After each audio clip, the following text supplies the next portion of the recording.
पिछले दिनों Indian airports पर जो खेओस हुआ, चलिए उसकी कुछ हैरान करने वाली वजह जानते हैं। कुछ ही दिनों के अंदर इंडिगो की 2,500 से ज्यादा फ्लाइट्स अचानक कैंसिल हो गईं।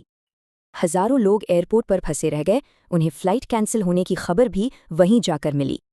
तो क्या ये सारा हंगामा सिर्फ एक नए नियम की वजह से हुआ?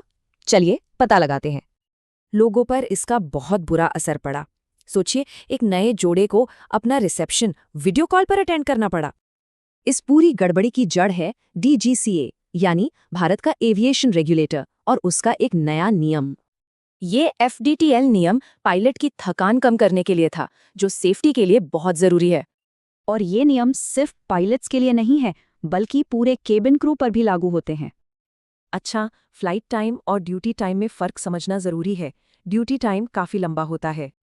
DGCA ने असल में 3 बड़े बदलाव किए, जिनसे पायलट का पूरा वर्किंग शेड्यूल ही बदल गया।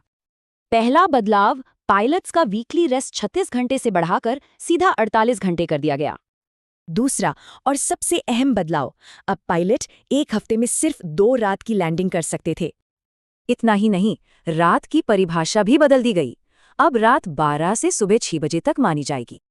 इन सबका नतीजा, एयरलाइंस के पास अचानक से पायलट्स की भारी कमी हो गई। तो सवाल ये उठता है कि इस पायलट शॉर्टेज का सबसे ज्यादा असर आखिर इंडिगो पर ही क्यों हुआ? सिंपल है, क्योंकि डोमेस्टिक मार्केट का सबसे बड़ा हिस्सा इंडिगो के पास है, तो असर भी सबसे ज्यादा उसी पर हुआ। लेकिन बात सिर्फ एक एयरलाइन की नहीं है। ये मामला एक बहुत बड़े पैटर्न की तरफ इशारा करता है।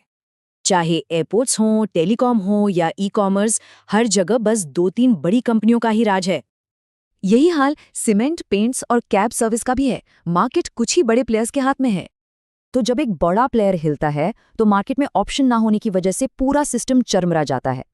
तो असल में ये पूरा मामला 3 ग्रुप्स के बीच एक टकराव है: पायलट, एयरलाइंस और पैसेंजर्स। इंडिगो ने इन नियमों के लिए और वक्त मांगा था, जो उन्हें इस हंगामे के बाद जाकर मिला। मतलब नियम बनाते वक्त एयरलाइंस, पायलट और पैसेंजर सबकी जमीनी हकीकत को देखना जरूरी है।